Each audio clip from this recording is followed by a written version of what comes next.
살아계신 하나님 아버지 감사합니다. 어떤 상황에 놓여 있다 할지라도 우리는 하나님께만 집중하게 하여 주시고 하나님께서 행하실 위대한 일을 바라보면서 언제나 주님을 찬송하는 자로 살아가게 하여 주시옵소서. 하나님이여, 이 시간 주님의 말씀을 듣기를 원하나이다. 이 말씀에 우리가 들을 기회 허락하여 주시고 말씀을 볼 수 있는 집중하는 눈을 허락하시고 말씀을 내 마음판에 신비에 새길 수 있는 하나님 거룩한 마음을 허락하여 주시옵소서. 그리함으로 그 말씀이 이번 한 주를 살아갈 때 역사되어지는 것을 보게 하시고 움직이는 것을 보게 하시고 내 삶을 하나님 씌워잡는 것을 알게 하여 주시옵소서. 그 말씀으로 인하여서 영이 살아나게 하여 주시고 마음이 회복되어지게 하여 주시고 그 약한 육체가 다시금 강하게 일어나는 것을 보게 하여 주시옵소서. 예수 그리스도의 이름으로 기도드리옵나이다. 아멘. 자, 오늘 말씀에 보면 이제 아브라함이 갈대아 우르를 떠나서 가나안 땅에 이제 도착을 했습니다. 근데 가나안 땅에 도착하고 난 뒤에 얼마 있다가 이 가나안 땅에 기근이 찾아왔습니다. 그래도 어쩔 수 없이 오늘 성경 말씀에 보면 애굽으로 이 아브라함의 가족들이 이주를 하는 장면이 이렇게 나옵니다. 창세기 12장 10절 11절이 바로 그 내용입니다. 근데 우리가 한 가지 주목해서 봐야 될 것은 무엇이냐? 아브라함이 가나안 땅에서 애굽 땅으로 이주하는데 이 애굽에서 두려움을 느꼈던 것 같아요. 어떤 두려움이냐? 생명의 위협에 대한 두려움을 느꼈던 것 같습니다. 그래서 오늘 말씀에 보니까 11절 12절에 그가 애굽에 가까이 이르렀을 때 그의 아내 사레에게 말하되 내가 알기에 그대는 아리따운 여인이라. 애굽 사람이 그대를 볼 때 이르기를 이는 그의 아내라 하여 나는 죽이고 그대는 살리리니. 그러니까 지금 거짓말을 이렇게 합니다. 어떤 거짓말을 합니까? 여보, 당신이 참 예뻐. 정말 내가 봐도 예뻐. 그런데 우리가 어쩔 수 없이 이방 땅에 애굽 땅에 왔는데 사람들이 당신이 너무 예뻐서 당신을 빼앗으려고 하면 남편을 죽일 거 아니야. 그런데 당신과 나의 관계를 다시 한번 우리 생각해 보자. 우리 원래부터 누이고 오빠였으니까 당신은 나의 누이라 하면 오히려 죽이지 않고 살려주지 않을까? 이제 이 말을 하는 거예요. 자, 그래서 13절에 보니까 원하건대 그대는 나의 누이라 하라. 그러면 내가 그대로 말미암아 안전하고 내 목숨이 그대로 말미암아 보존되리라 하니라. 여러분, 이 아브라함의 이 말은요 거짓말이에요. 거짓말. 그런데 어떻게 보면 아브라함 딴에는 굉장히 머리를 쥐어 짜가지고 완전한 거짓말은 아닙니다. 교묘한 거짓말이에요. 실제로 아브라함과 이 사레와의 관계는요 누이와 오빠의 그냥 관계예요. 그 당시에 아직은 여러분 우리가 생각했던 것처럼 근친상간이다라고 하는 그런 개념이 아직 이제 태동기에 있었기 때문에 그런 개념은 없었습니다. 그런데 지금 아브라함이 어떻게 합니까? 실제로 아브라함과 사레는 부부란 말이에요. 근데 이 관계를 다 무시하고 누이와 어떤 오빠의 관계, 이렇게 지금 하면서 이 애굽 사람들을 속이려고 하는 이 모습을 볼 수가 있습니다. 실제로 이 당시에 고대 근동 지방에서 애굽의 사료에 보면 애굽 사람들은 어떻게 보면 굉장히 도덕관념이 굉장히 약했습니다. 욕심을 얻기 위해서, 욕심을 추구하기 위해서, 자기 어떤 이익을 추구하기 위해서는요 굉장히 살인도 서슴지 않았던 그런 시대였습니다. 그러니까 아브라함이 이런 어떤 사회적인 분위기, 시대적이고 상황적이고 문화적인 분위기 속에서 어떻게 합니까? 거짓말을 해야지 내가 살 수 있다. 자, 이렇게 이제 밀고 나가는 것이죠. 자, 근데 문제는 뭐냐? 아브라함의 거짓말로 말미암아 결국에는 타인에게 죄를 짓도록 만드는 여지를 남긴다라는 것이었습니다. 자, 그 내용이 바로 창세기 12장 15절인데 우리 한번 같이 보시겠습니다. 자, 15절 한번 읽겠습니다. 시작. 바로의 고관들도 그를 보고 바로 앞에서 칭찬함으로 그 여인을 바로의 궁으로 이끌어 들인지라. 자, 바로가 이 사례를 취하려고 지금 어떻게 합니까? 궁으로 이제 끌어들이는 장면이 나오죠. 이 일로 말미암아 17절에 여호와께서 아브라함의 아내 사레의 일로 바로와 그 집에 큰 재앙을 내리신지라. 자, 여러분 사레가 누구입니까? 창세기 12장에 보면 하나님이 장차 열국의 어머니로 만들 사람입니다. 그렇잖아요. 사레의 어떤 소유권은요 바로에게 있는 것도 아니에요. 엄밀하게 말하면 아브라함에게 있는 것도 아닙니다. 하나님은요 이 사레든 아브라함이든 이 사람을 향한 비전이 있어요. 그 비전 때문에 부르신 거잖아요. 그런데 지금 애굽 왕 바로가 어떻게 하려고 합니까? 그 사례를 취해서 첩으로 삼고 그냥 후손을 남기려고 해요. 어떻게 보면 세상에 후손을 남기려고 하죠. 근데 하나님이 어떻게 해서든 간에 이 일을 막으시고, 그리고 이 일에 대해서 애굽 왕 바로에게 강력하게 경고를 하셨는데 이 일로 인해서 그 집에 재앙을 내리십니다. 자, 어떻게든지 하나님은 이 사례가 애굽 왕 바로의 첩으로 전락되는 것을 지금 다 막고 있는 것을 여러분이 보셔야 됩니다. 자, 애굽의 집에 이렇게 재앙이 내리니까 애굽 왕 바로가 이제 아브라함을 부르죠. 부르고 나서 18절에 이렇게 이야기를 합니다. 네가 어찌하여 나에게 이렇게 행하였느냐. 자, 이 말은 여러분 어떤 뜻일까요? 왜 너 나한테 거짓말했어? 자, 바로 그런 뜻입니다. 너 왜 하나님을 믿는다라고 하는 사람이 나에게 거짓말했어? 그런데 여러분 다 돌려보내줘요. 아브라함과 조카 롯과 다 돌려보내집니다.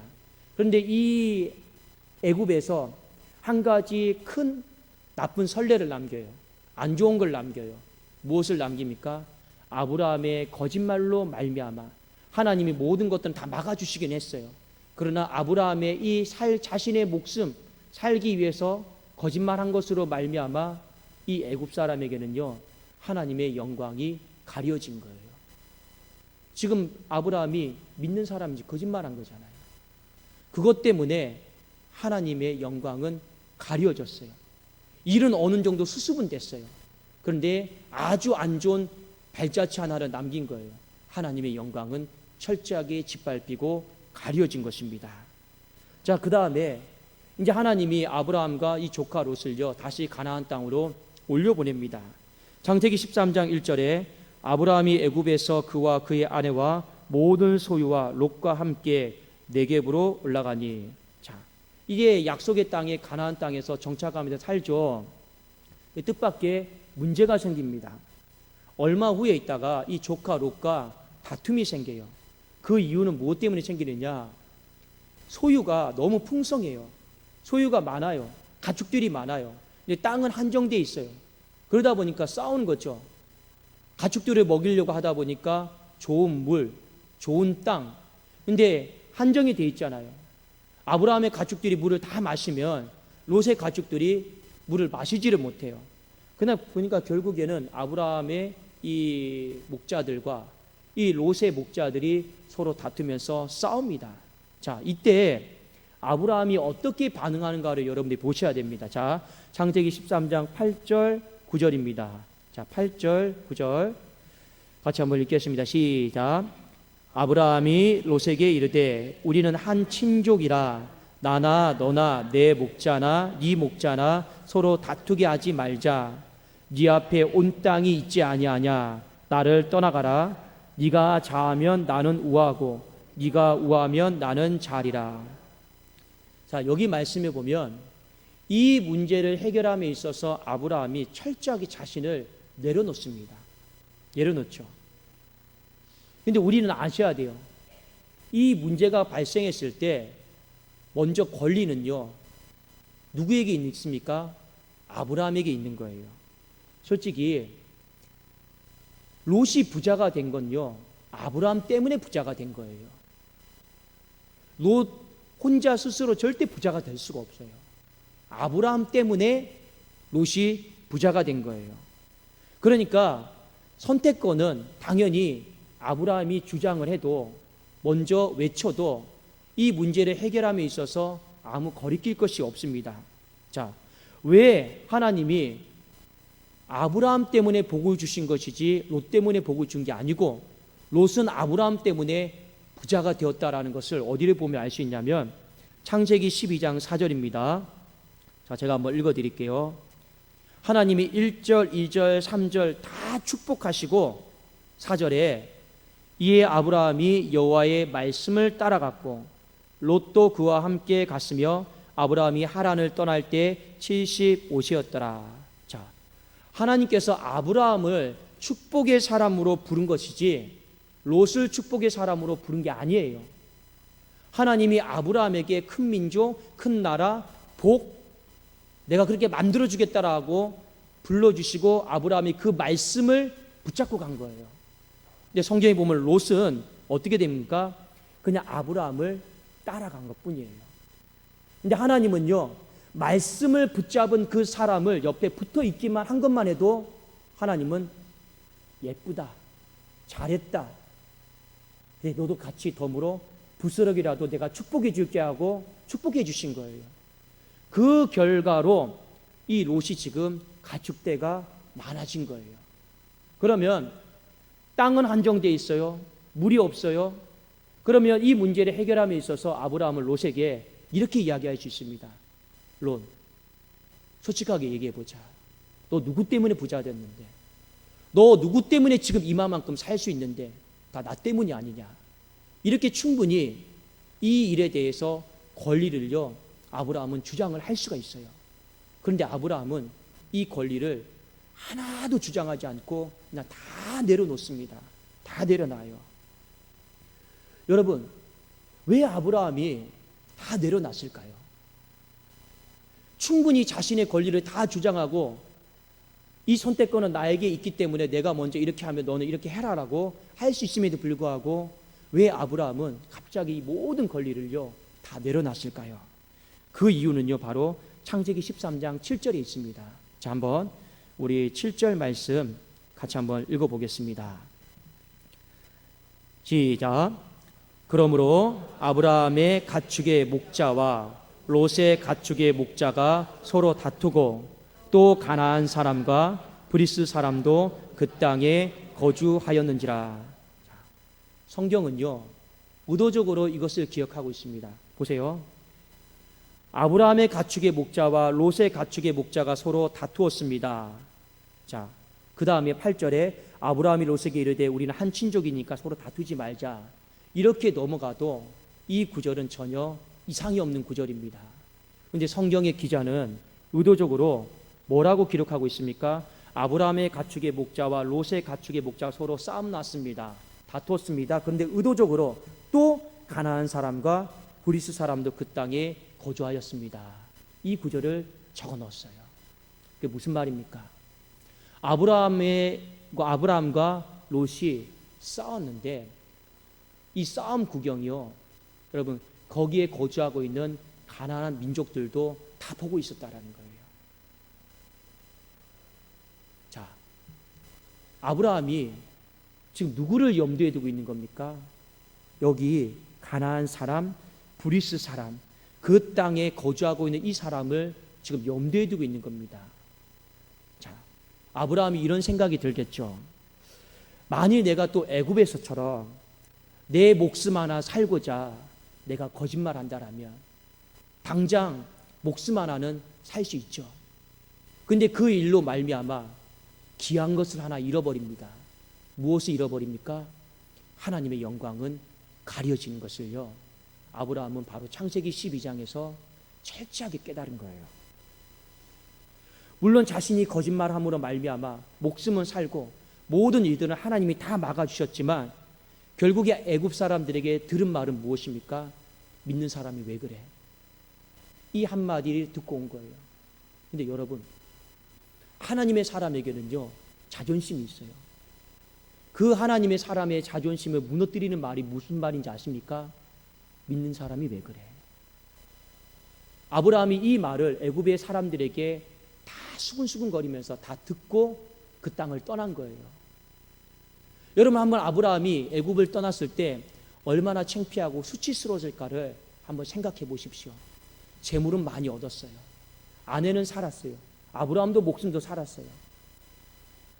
자신의 어떤 재산에 명예에 손실을 가는 것은 없었습니다. 근데 하나님의 명예 재산은요, 손실이 간 겁니다. 얼마나 창피해요. 큰 민족을 이루고 큰 나라를 이루겠다라고 하는 사람이 자기 목숨 하나 살고자 소위 말하면 아내 팔아버린 거잖아요. 그리고 결과는 무엇입니까? 믿는 사람이 왜 그래? 이 소리를 듣고 애굽에서 떠난 거예요. 자, 성격의 내용은 다르지만 가나안 땅에 왔을 때 문제가 발생을 했습니다. 충분히 아브라함이 권위를 가지고 권리를 가지고 이건 내 거다. 너 손대지 마. 너가 누구 때문에 부자가 됐는데 떠나. 할 수 있어요. 그런데 그렇게 하면 어떤 일이 발생합니까? 그 광경을 다 지켜보고 있는 사람들이 우리 오늘날로 세상말로 말하면 믿는 사람도 똑같네 이러지 않겠습니까? 근데 아브라함은요, 한 번의 실수로 족한 거예요. 더 이상 자신의 어떤 선택과 자신의 어떤 결정으로 말미암아 하나님의 영광을 가리고 싶지는 않았던 거예요. 그래도 아브라함은 이 모든 결정에 있어서 다 자신을 내려놓는 장면을 우리가 오늘 볼 수가 있습니다. 사랑하는 여러분, 아브라함이 자신을 다 내려놨어요. 내려놓은 이유가 무엇입니까? 오직 한 가지예요. 하나님의 영광 안 가리려고. 그런데 하나님은요, 이후에 아브라함이 다 내려놓다 보니까 남는 게 없어요. 근데 하나님이 아브라함을 축복해 주십니다. 자, 어떻게 축복해 주시느냐? 아브라함아, 동서남북을 다 바라봐라. 그리고 네가 가고자 하는 땅, 밟고자 하는 땅은 내가 다 너에게 줄게라고 하나님이 축복해 주십니다. 창세기 13장 17절, 한번 우리 18절 한번 같이 한번 읽어볼까요? 자, 17절 18절입니다. 시작. 너는 일어나 그 땅을 종과 행으로 두루 다녀 보라. 내가 그것을 내게 주리라. 이에 아브라함이 장막을 옮겨 헤브론에 있는 마므레 상수리 숲에 이르러 거주하며 거기서 여호와를 위하여 제단을 쌓았더라. 아브라함이 동서남북 가운데 바라봤던 땅은 헤브론이었습니다. 자, 지금은 당장 이 헤브론이요, 황폐한 땅이고 볼품없는 땅이죠. 롯이 선택했던 땅에 비하면 그다지 좋은 땅은 아닙니다. 그런데 여러분, 이 헤브론이 장차 어떤 땅으로 바뀝니까? 축복의 땅으로 바뀌어요. 이스라엘의 2대 왕 다윗이 이 헤브론에서 수도로 삼고 7년 반 동안 통치하고 다스리면서 이 헤브론은요, 엄청나게 발전을 하게 됩니다. 왜 하나님이 아브라함을 축복하셨을까요? 나를 내려놨기 때문에 축복하신 것도 맞아요. 그러나 이것 때문에 하나님이 아브라함을 축복하신 게 아니고 더 정확하게 말하면 아브라함이 하나님의 영광을 지키려고 한 거예요. 하나님의 영광을 가리지 않으려고 한 거예요. 하나님은 그것을요, 귀하게 보신 겁니다. 하나님은 그것을요, 아주 후한 점수를 주신 것입니다. 여러분, 꼭 기억하셔야 돼요. 우리가 인생을 살다 보면 하나님의 영광을 가릴 때가 많잖아요. 우리는 하나님의 영광을 가리는 것을 대수롭지 않게 생각할 때가 굉장히 많이 있습니다. 그런데요, 하나님의 영광을 가리지 않기 위해서 애를 쓰는 사람, 하나님은요, 하나님의 영광을 가리지 않기 위해서 내가 하고 싶은 거, 내 선택, 내 결정, 내 어떤 판단, 내 욕심 내려놓으려고 하는 사람, 그 사람을 하나님은요, 축복해 주시더라라고 하는 것을 성경은 우리에게 가르쳐주고 있습니다. 그 사람에게 하나님이 나를 내려놔서 내가 가진 것이 없다 할지라도 하나님은 너는 눈을 들어봐. 동서남북을 한번 바라봐. 그 네가 가고자 하는 땅 가운데 지금 인간의 눈으로 봤을 때는 보이는 것이 없고 정말 이익이 없고 한다 할지라도 괜찮아. 내가 그 땅을 축복의 땅으로 물이 변하여 포도주를 만드는 것처럼 내가 축복의 땅으로 만들어 줄 수 있어. 그 축복을 하나님이 누구에게 주십니까? 바로 하나님의 영광을 위해서, 그 영광을 가리지 않게 해서 나를 내려놓는 사람에게 하나님이 그러한 은총을 베풀어 주시더라라는 것을 오늘 성경 우리에게 일깨워주고 있는 것이죠. 여러분, 우리에게는 목숨이 굉장히 중요해요. 그렇죠? 근데 내 목숨 하나 건지고자 우리는 얼마나 많은 거짓말을 일삼습니까? 근데 그 거짓말 때문에 세상이 우리에게 이렇게 말합니다. 믿는 사람이 왜 거짓말하냐? 우리는 특히 물질에 대한 욕심 엄청 많아요. 이 물질에 대한 욕심 때문에 정말 오늘날 한국교회가 하나님의 영광을 완전히 가려버리고 있어요. 그때 세상이 우리에게 뭐라고 이야기합니까? 믿는 사람이 도대체 왜 그러냐? 그런 말들을 많이 하고 있습니다. 여러분 솔직히 뉴스를 보십시오. 최근에 1년에 그 대형교회의 어떤 건축, 어떤 대형교회의 세습, 사회로부터 우리가 다 지탄을 받고 있고 손가락질을 당하고 있습니다. 그 내용이 여러분 무엇입니까? 교회가 왜 그러냐? 믿는 사람이 왜 그러냐? 이 말 속에는 이미 하나님의 영광이 가려졌다라는 거예요. 우리는 용기가 있어야 돼요. 하나님의 영광이 가려질 것 같으면 우리는 어떻게 해야 됩니까? 내려놓을 수 있는, 나를 내려놓을 수 있는 그 용기, 그 용기를 누가 보여주었습니까? 아브라함이 한 번은 실수했지만 두 번은 반복적으로 실수하지 않게 해서 그 용기를 보여준 것입니다. 아브라함이 처음에는 몰랐어요. 처음에는 애굽에 내려가서 잠깐 거짓말해도 대충 넘어가면 되지, 그리고 다시 좀 이곳에 피해서 가나안 땅 돌아가면 되지, 너무 단순하게 생각했어요. 그런데 이 문제가 단순한 문제가 아니었다라 하는 것을 성경이 가르쳐주고 있는 거예요. 돌아와서 다시 애굽에서 가나안 땅 올라가는데 믿는 사람이 왜 그래? 어찌하여 너는 나에게 이렇게 행하였느냐? 어찌하여 나에게 이렇게 행하였느냐? 이 믿는 사람이 왜 그랬느냐? 이 말이요, 이 아브라함의 가슴 속에는요, 수치심과 고개를 들 수 없는 그런 불편한 마음으로 그의 인생에 찾아온 것입니다.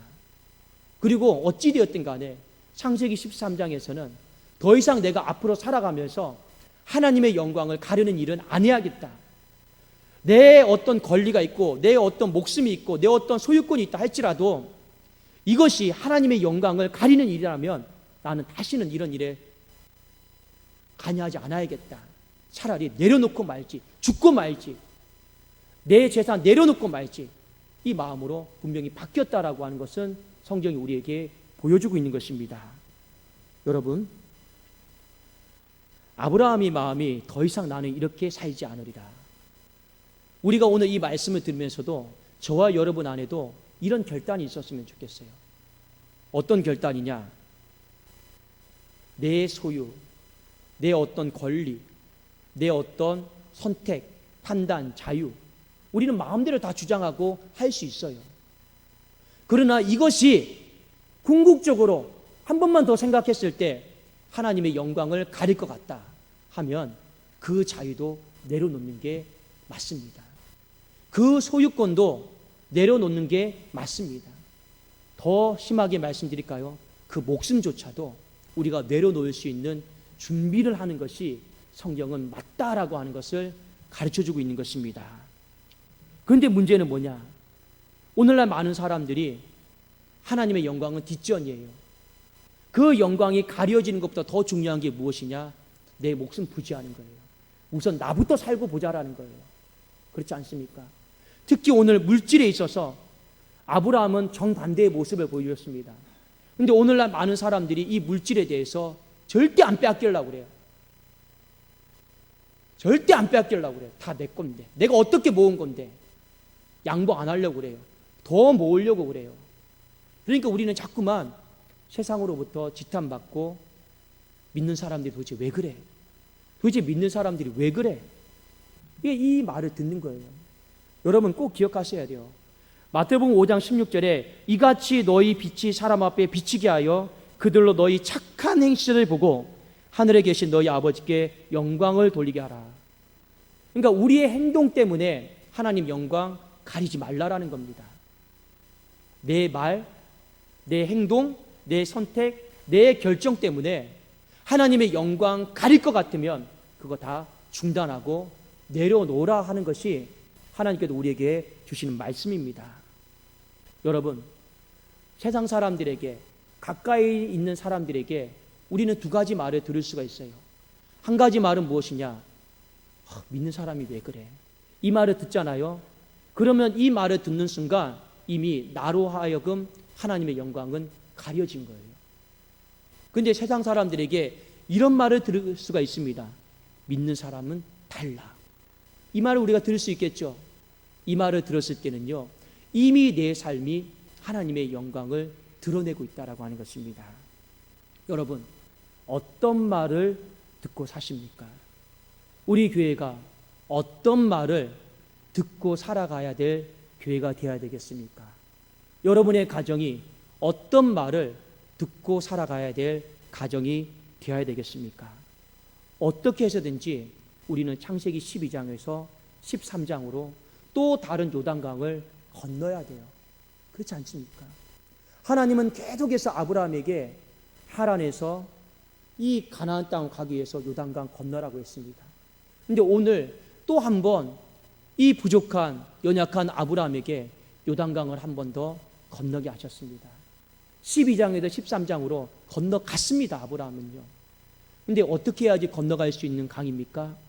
나를 내려놓는 그 강은요, 건널 수 있는 강이었다라고 하는 것입니다. 사랑하는 여러분, 한 주간을 살아가면서 내 안을 잘 들여다보세요. 내 말도 한번 들여다보시고 내 행동도 한번 들여다보시고 내가 습관적으로 반복적으로 움직이는 모습, 판단, 결정 한번 다 점검해 보십시오. 그것이 하나님의 영광을 알게 모르게 가리고 있는지 아니면 드러내고 있는지 그것을 한번 여러분 잘 점검해 보십시오. 중요한 것은 우리의 말과 행동과 결정과 선택 어떤 것이든 간에 하나님의 영광을 가리는 일이다라면 내가 심지어 목숨까지도 내려놓을 준비를 하겠나이다. 이 마음에 결단이 있어야 되는 거예요. 이것이 바로 12장에서 13장으로 요단강을 건너는 모습입니다. 그 사람에게 하나님은요, 동서남북을 바라봐라. 그리고 네가 꿈꾸는 거, 네가 밟고자 하는 거 하나님은 다 주겠다 하신 거예요. 여러분 보세요. 헤브론이 원래부터 수도였습니까? 그건 아니잖아요. 근데 아브라함이 그곳으로 갔기 때문에 하나님이 그래 수도로 만들어 주신 거예요. 하나님이 그 미래를요, 그 사람이 꿈꾸고 가고자 하고 밟고자 하는 곳 가운데 하나님이 길도 만들어 주시고 그 도시도 만들어 주시고 그것을 바꿔주지 않았습니까? 이게 여러분 하나님의 축복 아니겠습니까? 저는 우리 사랑하는 성도님들이 그 축복을 다 누릴 수 있기를 주님의 이름으로 축원합니다. 저도 우리 교회를 향해 제가 우리 교회를 꿈꾸는 부흥이 있어요. 절대 제 힘과 능력으로 저는 못한다라는 거, 안 된다라는 거 다 누구보다도 잘 알고 있습니다. 진짜 잘 알고 있어요. 근데 마지막 한 가지 꿈이 있어요. 또 이곳에서 하나님 저를 내려놓을게요. 또 저를 내려놓을게요. 물질에 대해서 잘 안 되지만 내려놓으려고 해볼게요. 내 소유권과 권리에 대해서 주장하고 싶고 알아주기를 원하지만 또 내려놓으려고 해볼게 하고 또 밤새 치열하게 또 싸우고 또 회개하고 그러려고 있어요. 그러다 보면 강을 건너게 될 것이고 또 하나님께서 우리에게 한번 어떤 땅이든지 한번 말해봐. 그러면 하나님 좀 이 땅이면 좋겠습니다 했을 때 하나님께서 또 하나님의 은총으로 말미암아 또 축복의 땅으로 바꾸어 주시지 않겠습니까? 제가 믿는 건 딱 그거 하나밖에 없어요. 무엇을 믿을 수가 있겠습니까? 하나님 외에는요 믿을 게 없어요. 근데 하나님은요 우리에게 오늘도 또 한번 내려놓습니다라고 하는 이 요단강을 건너게 하신다라는 거, 우리가 오늘 이번 주는 그 강을 건너야 된다라는 거 저와 여러분이 분명히 아시고 우리의 삶을 통해 이번 한 주 하나님의 영광이 더 크게 드러날 수 있기를 예수 그리스도 이름으로 축원합니다. 기도하겠습니다. 살아계신 하나님 아버지 감사합니다. 하나님 건너야 되지 않을까요? 달라져야 되지 않을까요?